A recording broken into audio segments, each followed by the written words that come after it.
na congregação do Luiz Guimarães, um de maior bênção ainda. Maravilha. Glória a Deus por isso.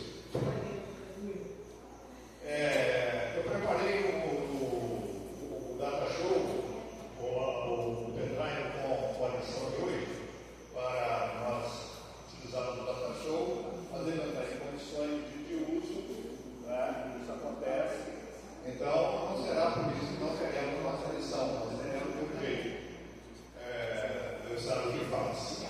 Então, nós vamos estudar a lição de número 12. Eu coloquei de manhã hoje, eu acordei, aquela hora que entrou a mensagem, é a hora que eu estava acordando. Coloquei a mensagem dizendo: o João estava dizendo uma coisa na igreja hoje de manhã, a escola dominicana às 9 horas de culto à noite para a celebração da ceia. E eu queria perguntar para os irmãos assim: alguém sabe de cor?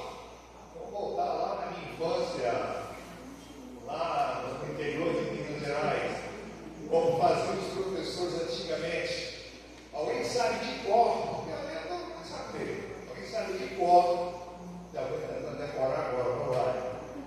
Alguém sabe de cor a lição da escola dominical de hoje?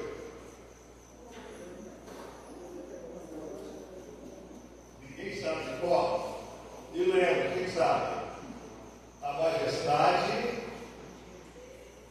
Vamos lembrar juntos a majestade de Deus, missões e misericórdia. Está baseado no Salmo 67. É o que nós vamos estudar hoje. Missões e misericórdia. A majestade de Deus é missões e misericórdia. E nós começamos então com uma pergunta que a lição nos faz: como definir um missionário? Como definir um missionário? Existem várias definições de missionário. Nós podemos definir missionários de várias maneiras, mas a maneira clássica que nós temos encontrado na internet, está na lição, eu só faço os irmãos e acompanhando a lição, aquele que se dedica a pregar uma religião, a catequizar e trabalhar para a conversão de alguém, a sua fé, especialmente entre povos pagãos.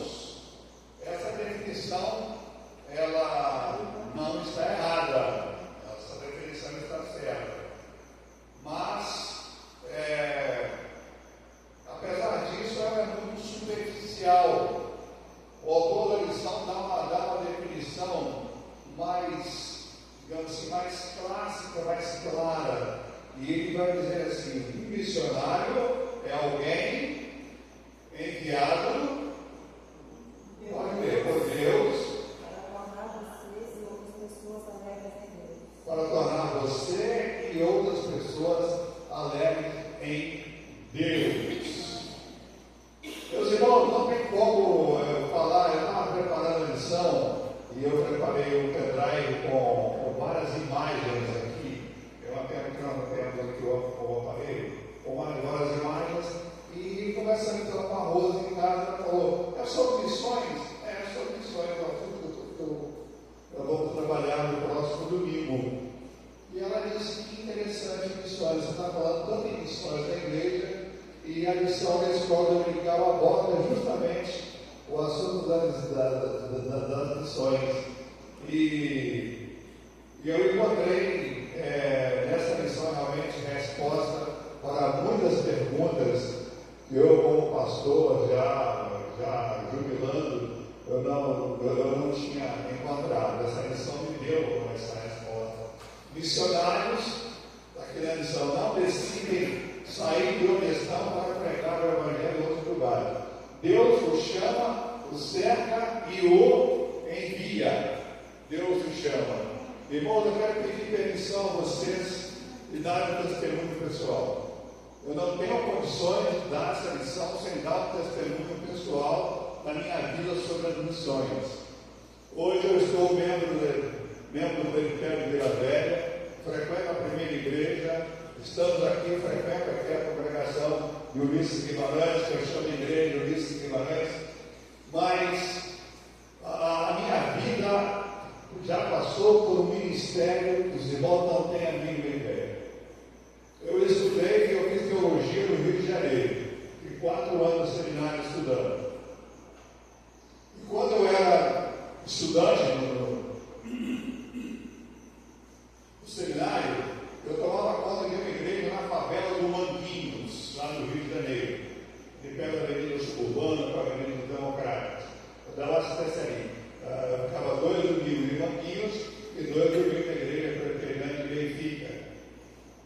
E eu tinha realmente uma penetração muito grande, mexia com a federação de jovens, eu trabalhava muito com as igrejas, tinha vários cargos em nível de federação, então eu era muito entrosado nas igrejas presbiterianas do Rio de Janeiro, mas muito entrosado mesmo. Eram poucas igrejas ali do centro do Rio de Janeiro e dos bairros mais próximos ao centro que não conhecia o nosso trabalho. E eu estava terminando o curso de teologia quando eu estava cotado para ser pastor da igreja de Bento Ribeiro, que é um templo de uma igreja muito grande, uma igreja muito bonita, muito suntuosa, lá no Rio. E eu estava cotado para ser pastor daquela igreja no Rio de Janeiro, e outras igrejas, igreja de Queimados, que queria, e outras igrejas de Riachuelo, enfim, não faltava campo para eu trabalhar como pastor no Rio de Janeiro. Não faltava muitas igrejas de Ramos, Olaria, Madureira. Falei, olha, Antonino, você terminando o curso, nós queremos você na nossa igreja. E aí, meus irmãos, faltava uma semana para a coroação de grau.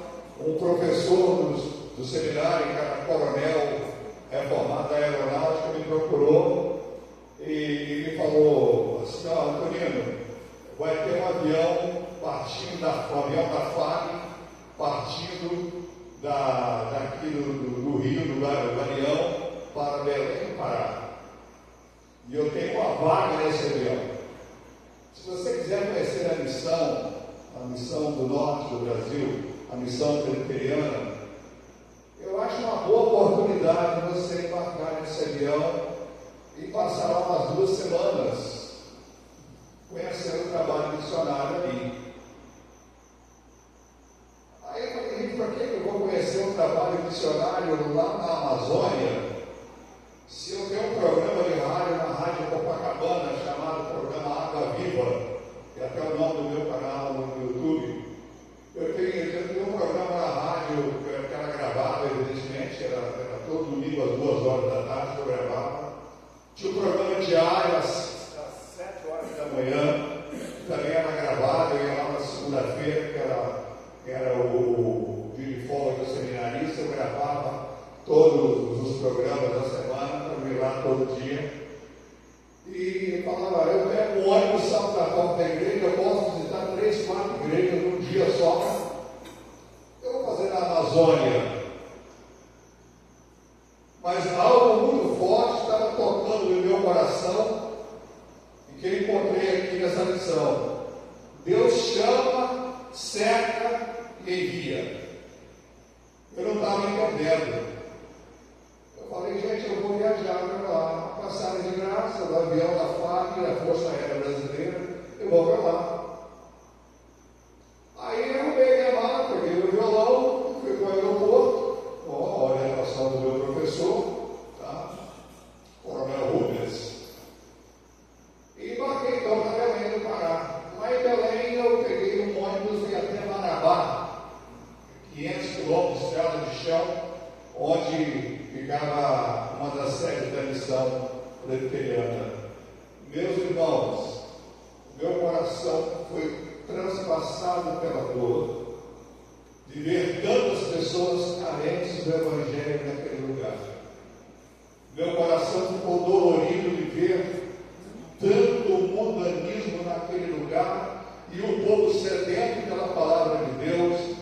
Enquanto dizia lá, já tem um rapaz aí que é seminarista do Rio, que está se formando, ele vai pregar, a igreja lotava, o povo sedento pelo Evangelho, e você pregava, fazia apelo, dezenas de pessoas aqui à frente, e queria oração, e queria visita, e eu não tinha isso no Rio de Janeiro.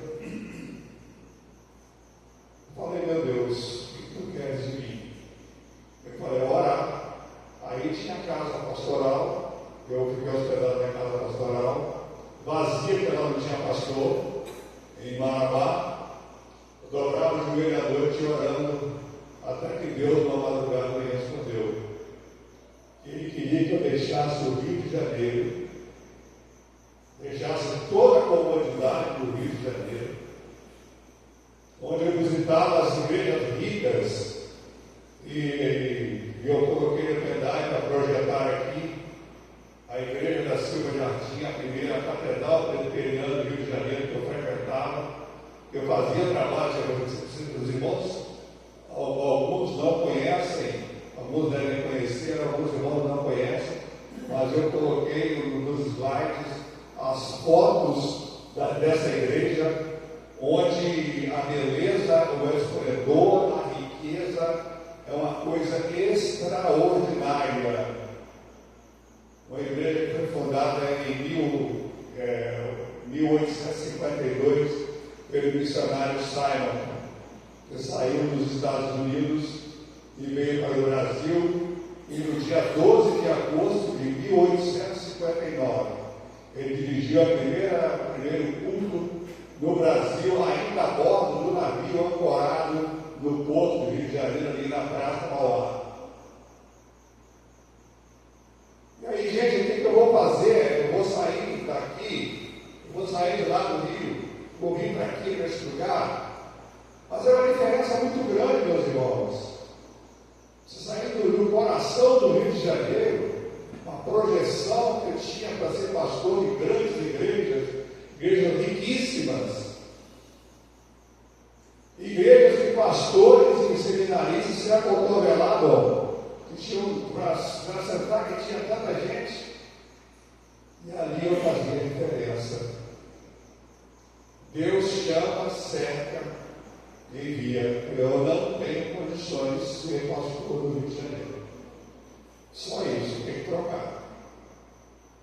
Mas aí vem o problema da cultura, que é diferente, o povo, que é diferente, o modo de viver é diferente, os hábitos são diferentes, o nível intelectual é diferente, mas Deus me chamou e disse, não, é aqui Deus quer. E eu voltei realmente daquele lugar disposto a colar grau e ir para lá em vez de foi o que aconteceu. Debaixo do protesto de muita gente, pessoal, eu não posso. Deus me chamou para a missão, para ser missionário, e eu não posso deixar isso de lado. Eu tenho que voltar. Aí voltei definitivamente para Marabá, em Marabá, e concluí por 2 anos, sendo missionário naquela região inóspita, inclusive no meio da aldeia dos índios açuriris, onde eu pregava com o intérprete, que eu falava em português, o intérprete interpretava em tupi-guarani para eles. E aí eu permaneci por 2 anos pregando o Evangelho, e nem liguei para pastorar, abandonei tudo no Rio de Janeiro para ser missionário de Deus aqui. Meus irmãos, vocês não têm ideia, estou dizendo perante Deus, você remar um barco, rio acima, 8 horas para visitar uma congregação. Os irmãos não têm ideia do que é isso. Você sair com a Bíblia na mão e um violão velho, você entrar no barco e ir remando, e dar carro na mão, você remando, e chegar na congregação, aquela congregaçãozinha lá no meio da mata. Você chegar ali na congregação e não tem ninguém. Você vai lá para cá na congregação orar, não tinha ninguém no templo. Quando você volta, a igreja está lotada, inclusive no meio, pessoas ansiosas, famintas pela palavra de Deus. Eu disse, não tenho condições, não vou viver em paz na igreja mais rica do Rio. Não tenho condições de fazer isso. A minha missão é aqui. Eu tenho que ficar aqui. E onde Deus me plantou, onde Deus me deixou, onde Deus segurou a minha mão nos momentos mais difíceis. O rapaz novo, solteiro, mas cheio de saúde, e acima de tudo, cheio da bênção de Deus no meu coração para pregar aquelas pessoas. Teve um dia que nós viajamos, acredito, em 15 horas de barco, até aldeia os Matacurás, os índios Matacurás. Nós saltamos da beira do rio e caminhamos mais uns 10 a 12 quilômetros a pé. Fomos caminhando para pregar lá para os índios. E depois do trabalho, quando pregamos, nós vamos lá para o Igarapé, lá, o Ribeirão, lá, o Riacho, para nós chama Igarapé. Vamos para o Igarapé, tomar banho naquela água fresquinha e tomar açaí, que é nativo de lá. E os irmãos precisavam com a gente voltar para a beira do rio para pegar o barco para a gente voltar para Tucuruí. E eu fiquei lá com os jovens, tomando banho, começou a escurecer. E um dos jovens falou: olha, nós temos que voltar porque aqui escurece muito rápido, por causa da mata. A mata, as árvores são muito altas e escurece muito rápido, vamos voltar. E aquela região tinha onça. Eu falei: hoje, para você devorar pelas onças, eu vou para o céu mais cedo. Vou voltar. Meus irmãos foram 10 quilômetros. Eu acho que se eu corresse uma maratona, acho que eu ganhava.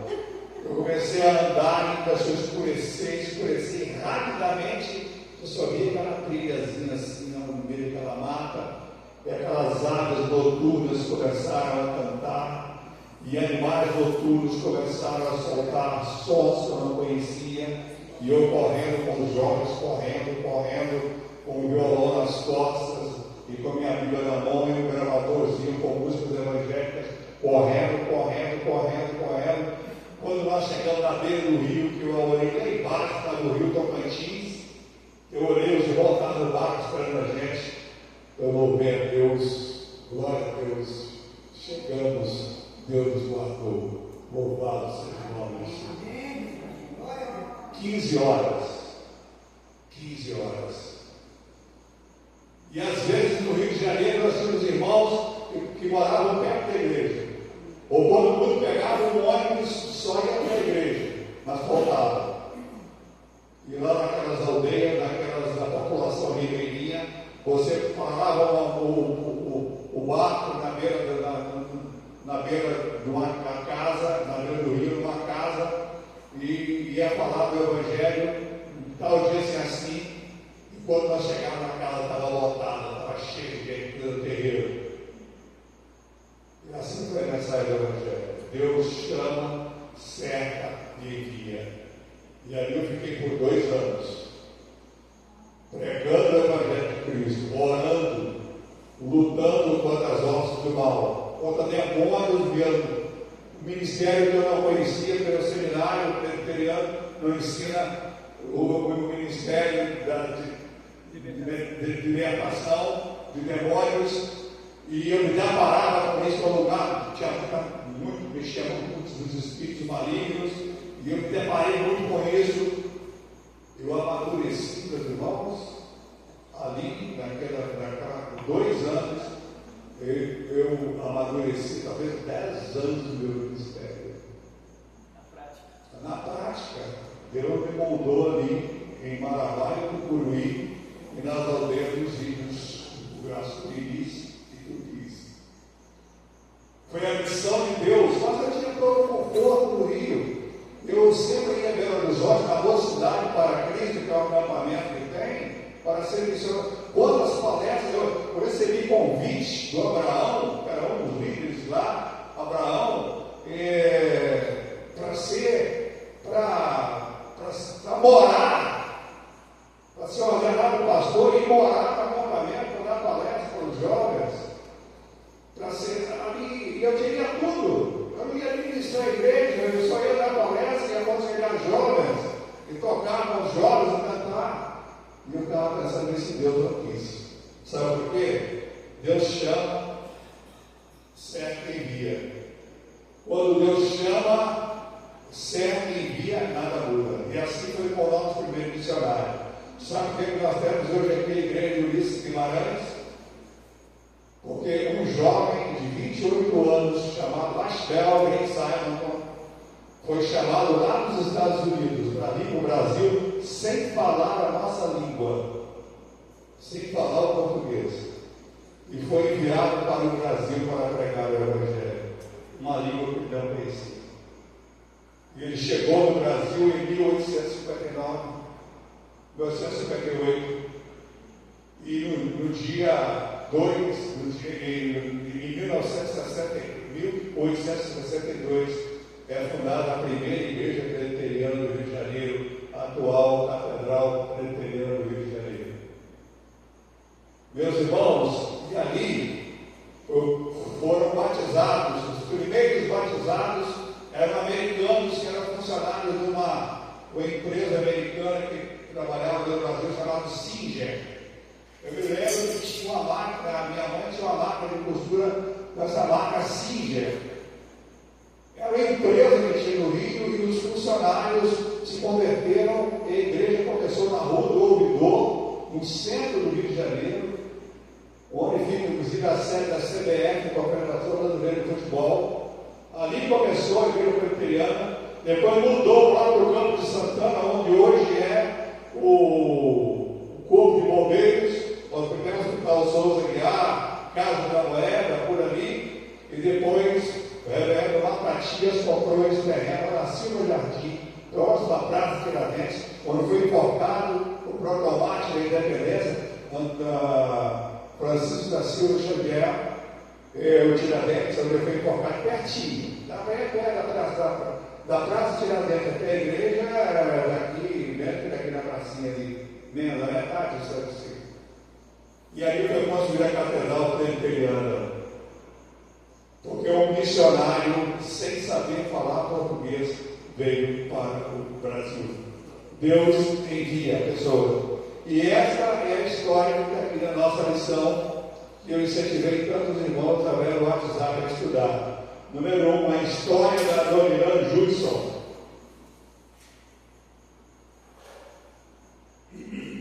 Só para completar a minha missão, quando eu saí de Marabá e Tucuruí, eu fui para Imperatriz, e em Imperatriz, no dia 20 de janeiro de 1974, eu fui licenciado ao Sagrado Ministério, e no dia 15 de setembro de 1974, dia do aniversário do presbitério, eu fui consagrado pastor em Imperatriz, estado do Maranhão. Aí vocês fazem quanto tempo eu tenho pastor? 50 e tantos anos. Tem pastorado já. Eu tinha 14 anos. Você tinha 14 anos de idade. Eu já estava pastoreando. Que bênção, maravilha. E aí nós temos e aí eu fui pastor lá por uns tempos, e de lá eu vim para Minas Gerais. Eu vim para Carangola. Eu fui ser pastor na igreja presbiteriana de Carangola, onde nasceu minha primeira filha, a Cássia, no Hospital Evangélico. E quando eu saí de lá, assumiu um pastor chamado Reverendo Simon, e depois saiu da MPB e fundou a missão Praia Costa. O Simon também sucedeu na igreja de Carangola. Número 1 aí da nossa missão é a história de Adoniran Judson. Aí na missão não diz, mas ele era da igreja batista. Adoniran Judson. Ele ficou conhecido como o primeiro missionário americano a atravessar o oceano com a sua esposa, dirigir-se para a Birmânia, atual República de Mianmar, no sudoeste asiático, para ali servir a Cristo até o final de 1850.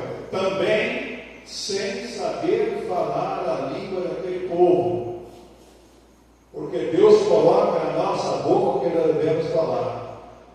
Quando Deus chama, irmãos, quando Deus chama alguém para ser missionário, não adianta. Tem até um texto que eu ia ler mais adiante, mas vou ler agora. Deus não chama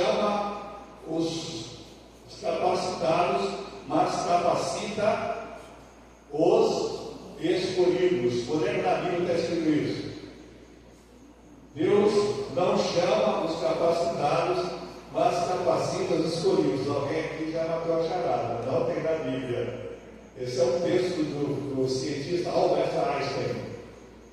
Deus não chama os capacitados, mas capacita os escolhidos. Não adianta, se Deus chama, Ele vai capacitar. Deus não vai enviar um soldado para a guerra sem armas. Se Deus chamar para a missão, atenda. Atenda, porque Ele vai colocar em tuas mãos as armas necessárias para você lutar contra todas as hostes do inimigo. Ele vai te capacitar, Ele vai te dar realmente o que é necessário para você trabalhar e pregar o Evangelho. E a história de Adoniran Judson ilustra muito bem o que Deus faz. O Adoniran era filho de um pastor, era um menino brilhante, diz aí a missão, alguns estão acompanhando, e aos 16 anos ele entrou no colégio chamado Rotterdam College, no atual Brown University, onde formou com a idade de 19 anos. Mas para a surpresa do seu pai, o que aconteceu? Algum tempo depois, Judson revelou que não tinha qualquer fé e desejava viver para fazer o quê? Para fazer teatro. Aí, saindo de sua casa, ele foi para Nova York. Mas Deus tem seus planos. Toda a vida que ele escolheu era uma vida vazia. A vida de teatro era uma vida vazia. Chegando a escrever posteriormente que teve uma vida descuidada de vagabundo, diz aí o texto, encontrando o povo onde podia, enganando o seu senhorio quando tinha oportunidade. Essa insatisfação de Adoniran Judson, todavia nada mais era do que a providência de Deus cercando Adoniran Judson. Providências de Deus na vida. Deus, quando chama, não adianta fugir. O que aconteceu com Jonas? Deus mandou Jonas para onde? Para Nínive. Ele fugiu para onde? Para Tarsis. Ele falou, não vou. Eu vou sim, mas vou para onde eu quero. Deus falou, não. Você vai para onde eu quero. E ele acabou em novo conversão. Ele foi para onde Deus quis. Ele foi ser missionário, pregar o Evangelho, pregar a palavra onde Deus quis, e Deus usou de maneira fabulosa e extraordinária. E assim é, meus irmãos. E esse jovem se dirigiu a Sheffield para visitar um tio que era pregador. E Judson se deparou com um rapaz pregando no lugar do seu tio, diz aí a lição. Judson ficou admirado com a firmeza e com a convicção daquele jovem pregador. E no dia seguinte, em uma hospedaria onde estava hospedado, tomou conhecimento de que no quarto ao lado da hospedaria, onde ele estava hospedado, estava uma pessoa que estava passando mal. Durante toda a noite, o Judson ouviu vidas e vidas, vozes sussurradas, gemidos, respiração afante. Ele começou a pensar que se o homem do quarto morresse, o que seria dele? O que seria desse homem? E ele na manhã ele descobriu que ele conhecia aquele homem que estava passando mal. Quem era esse homem que estava passando mal? Dá o nome dele escrito na lição. Quem estudou? Jacobianos. Seu melhor amigo de universidade, que contribuiu para a perda da sua fé. Judson entendeu que isso não era uma simples coincidência. Nesse momento ele viu que Deus o estava cercando.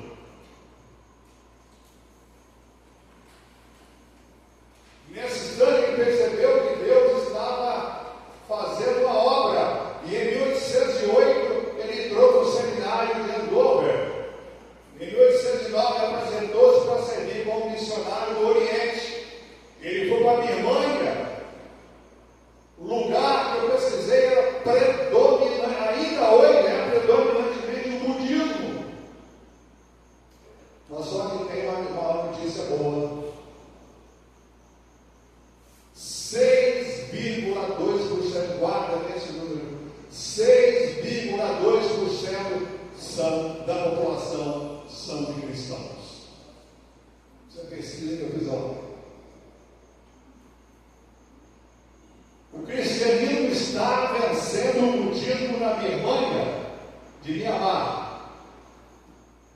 E quando ele começou a pregar, ele não conhecia, ia lá e ele perdeu a sua esposa. A sua esposa morreu lá.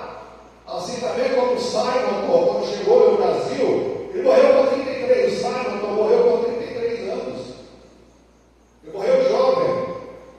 E ele escreveu no seu diário. Estou no meu quarto, está no Museu Teperiano lá no Rio. Estou no meu quarto agora orando.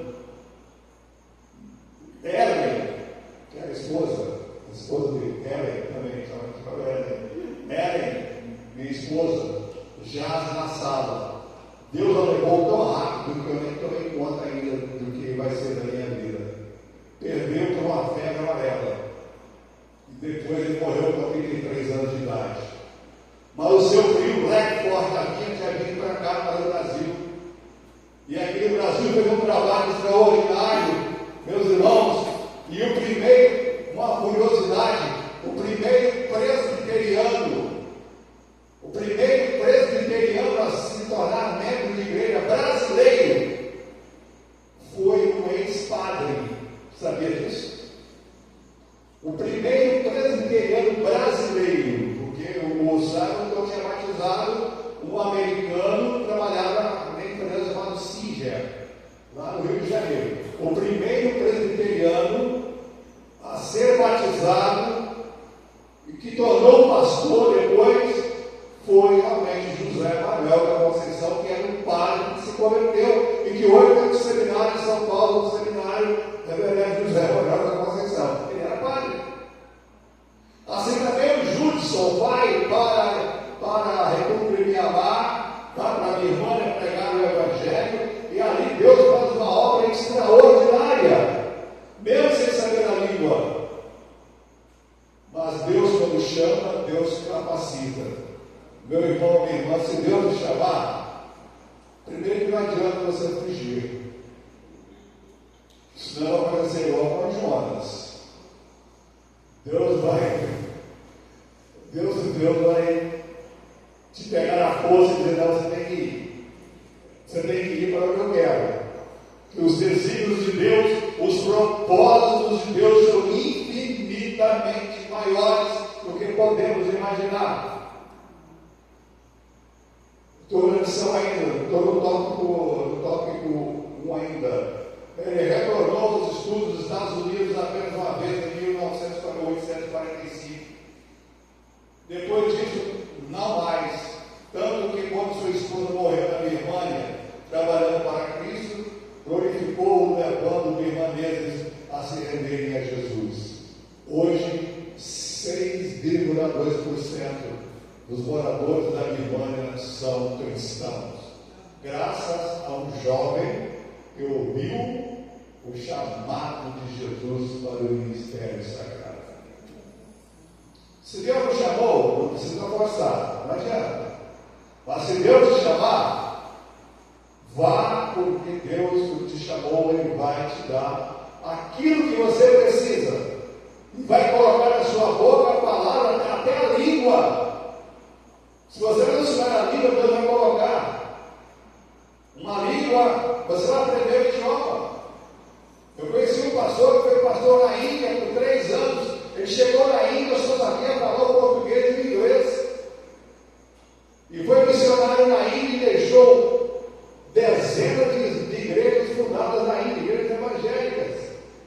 E assim é, meus irmãos, que acontece quando nós ouvimos o chamado de Deus. Quando falamos, sim, Senhor, eu estou pronto para ouvir o teu chamado. Vamos para o tópico 2, que está acompanhando a missão. Deus fala de novo e de novo. Mesmo contado de forma resumida, a história de Adoniran Judson nos ensina algo muito importante. Deus não nos chama ao sossego, mas à alegria fiel. Deus não nos chama ao sossego, mas à alegria fiel. Ele tomou um jovem brilhante, que planejou outra vida para si, e o fez um missionário, visando levar o povo ao conhecimento de Jesus e a alegria eterna nele.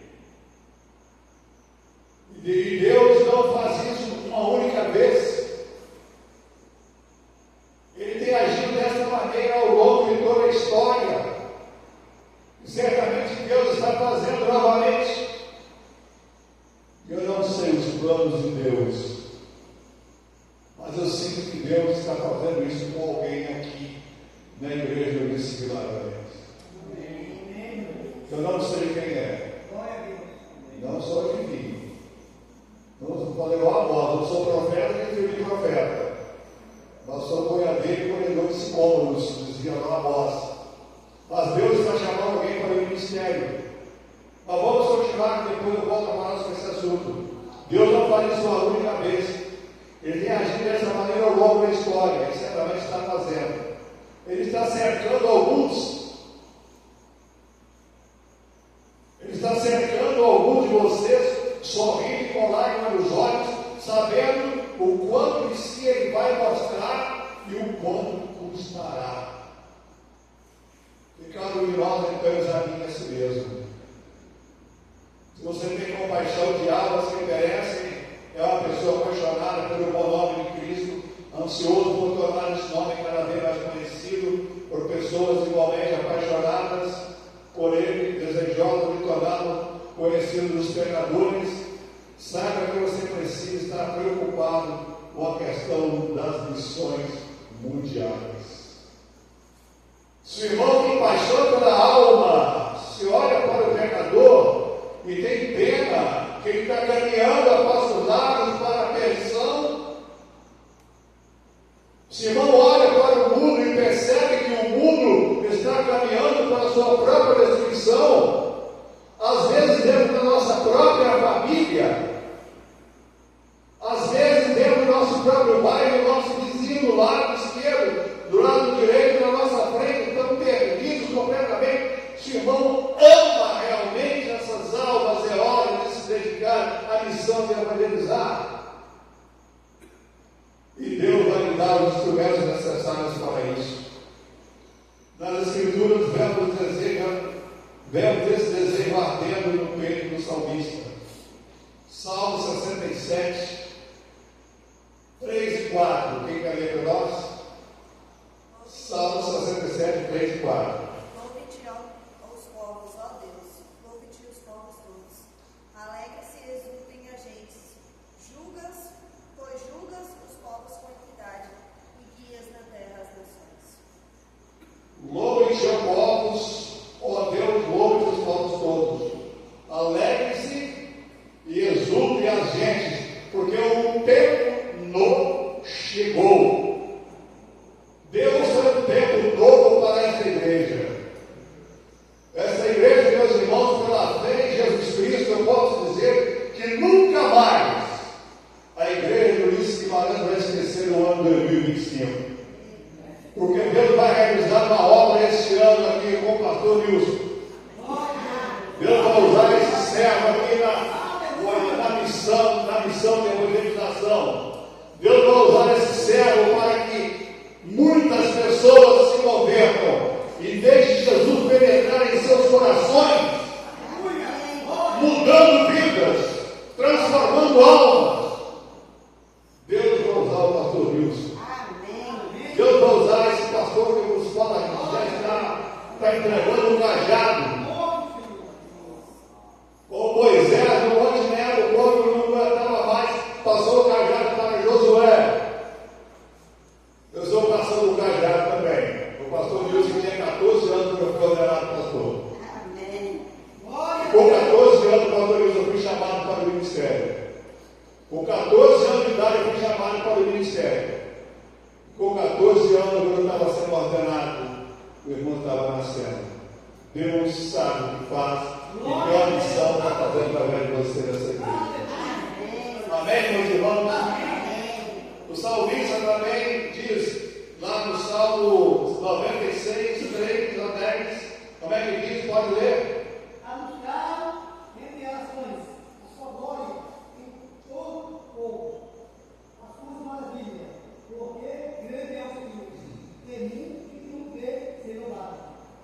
Temido mais todos os deuses, porque todos os deuses dos povos não passam ídolos. O Senhor, porém, rei do céu, glória e majestade, estão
missionário da igreja anglicana. Eu coloquei uma foto dele e ele dizendo na foto: Deus, dá-me a Inglaterra. Ele era um missionário itinerante na Inglaterra. Senhor, dá-me alma, se não tira a minha. Ó Senhor, dá-me alma, se não tira a minha. Irmãos, se você é chamado para o ministério, você sabe o que eu estou falando. Tem pessoas que não é chamado para o ministério, é chamado para outros ministérios. A igreja é um corpo, tem vários ministérios. Mas quem é chamado para a missão, sabe o que eu estou falando? Deus toca no coração da pessoa, chama o coração da pessoa. Vou contar uma história aqui muito particular para os irmãos, que muita gente sabe disso. Eu não sabia. Eu já era pastor, já em outra cidade. E alguém conhece aqui o reverendo Gerias? Eu vou falar nesse pastor, reverendo Gerias. Já ouviu falar nesse pastor? Ele é alguma coisa do sínodo.